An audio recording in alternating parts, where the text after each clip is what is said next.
Okay, welcome in. Thank you for watching so much. We're here on the field with two coaches, two players. We've got joining us Coach Jeff Ward, special teams coordinator and defensive coach. On the other side, Coach Ben Panter, defensive coordinator. In between, we've got two juniors. Number 26, Bridger Upton, DB and wide receiver. And then next to him, Aidan Carson, number 10, wide receiver. Thankful for all four of you guys joining us today. Yeah, thanks for having us. Already excited and grateful for the good season you've had thus far. We're excited to talk a little bit today about this concept of player development, developing the whole self.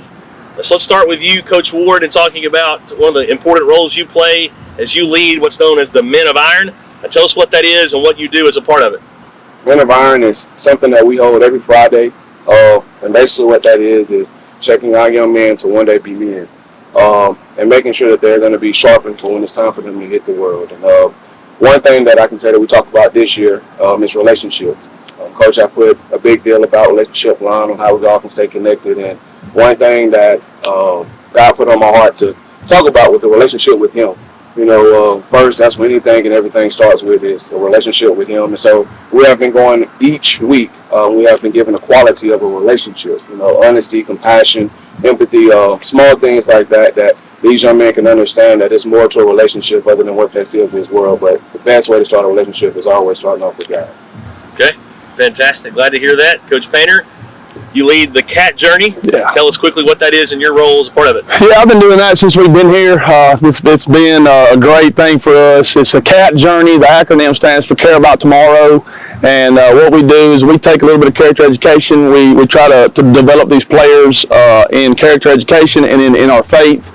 This year we're kind of looking towards grit and being the man that God called you to be. You got to have grit, and so we do growth. We use that acronym growth. We use resilience. We use integrity, and we use transformation. We want to help them grow each day, mentally, physically, and spiritually. Of course, spiritually being the most important, and then we use the other ones to help them grow and develop as young men. Okay, fantastic. Thankful to hear all of that. Bridger, start us off from players' perspective. How does this intentional focus on player development, how does that impact y'all collectively as a team? It helps a lot because, I mean, you're not only growing as a team, but you're growing as your self. And when there are a lot of good people are around each other, you know, it just creates a great environment for everyone around it. Okay. Love to hear that. Aidan, kind of follow up. Bridger mentioned that it helps the person individually. Talk to us about how that looks in your life and how that opportunity is available for all you guys. Yeah, definitely. The Men environment has helped us grow in our relationships this year. We've been a lot tighter of a team than in the past. And C.A.T journey has made us into better men in general. They do a great job with that. Let's now talk maybe a little bit how this impacts big picture. It's so easy for maybe fans or parents to put the emphasis in the wrong place in terms of what we're doing here. Talk to us about how that impacts the big picture. Coach Ward? One way I can say is, as I was talking for us in Men of Iron, the relationship deal, it's taking a relationship from off the field to, you know, with parents. You know, one day you're going to have a wife, you're going to have kids. And that relationship is very important in how you look at that relationship. And so with those things of trying to build just your relationship with Him, with God alone, it can carry over to other things in your life. And so that's the workforce, that's your family, that's your home, those small things like that. So, you know, football's not going to last forever. You know, it's in one day they're going to have to grow up to be men, and that's what we want to make sure that they take with them is, one, mine is making sure they have that relationship with God. Yeah. Awesome. Love that. Coach Panter, able to play athletics at the college level, along with Coach Ward, able to do that. Just talk to us about how that's an important goal for many of these players, but also how you're able to come alongside them and talk to them about maybe how that's not everything or it's just a piece of the puzzle. Talk to us. Yeah, absolutely. I mean, we all have goals. We want to get to the next level as young men, as players, and you know, that's the ultimate goal for a lot of us. It was for me, and I know it is for some of these young men, and we put a big emphasis on that, you know, and we're playing a sport that we love, but also we've got to learn some things. This sport's not always going to be here. We're going to get to play it when we leave. Some of us will get to play it. Some of us will be, you know, our last game of the year will be the last game of their life. And then some of them will get to go on. And that's important, but the most important thing is 20 years down the road, not 5, not 8, but 20 years down the road, who's the man are you going to be? The growth in that and the transformation is got to be huge. And if you don't talk about it, and if we don't put it out there on the table, then we're just solely focused on one thing: is football. Football is just the thing that brings us together. Yeah. So the picture is to be outstanding young men and productive members of society one day. That's great. Very, very good. All right, Bridger, tell us one specific memory snapshot, kind of encapsulates why this is so important. Something maybe from the past few weeks or from this season.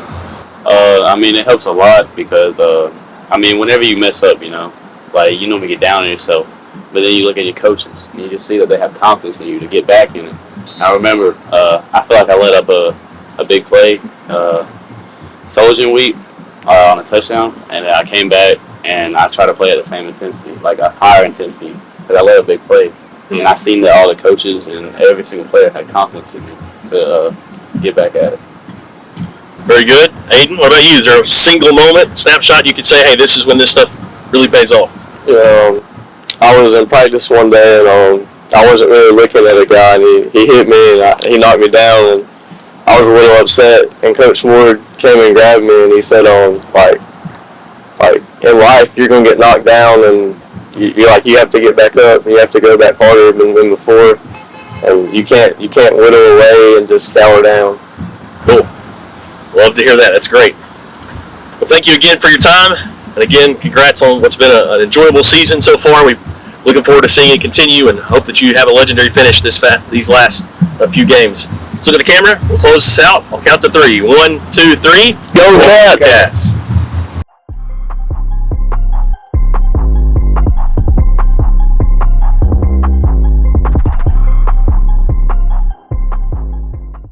Okay, Coach, welcome in today.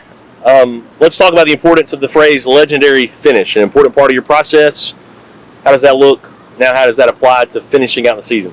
Yeah, we talk about it on a play-to-play basis, and even day-to-day finishing, practice legendary, and what we mean by that is just in a remarkable fashion, that it's memorable, that people remember the way you did it. And on a play, that means that you are finishing the play in a dominant position, or that you block a guy, in a way, and finish the block in a way that, people go, wow, look at that. And so, we've talked a lot this year about last year. We didn't feel like we finished that way. We had some injuries, and really we kind of felt like maybe toward the end, we waned a little bit, and one of the things we want to do is put an emphasis on finishing the season legendary. So I actually asked the kids a couple of weeks ago, what would that mean? And their kind of response was, we do all we can to avoid the sicknesses that get you at this time, that cause you to miss practice and things like that. We compete to the very end, that we continue to lift weights and get stronger throughout the year, try to build our strength up throughout the year. And so, we don't want to put a win value on it or anything like that, but just from a process thought, are we doing the things every day stronger than we were when we started back in July with our fall camp? So that's kind of our emphasis, and we feel like we do that. We can walk out of the season with our heads high, and hopefully feel good about what we've accomplished.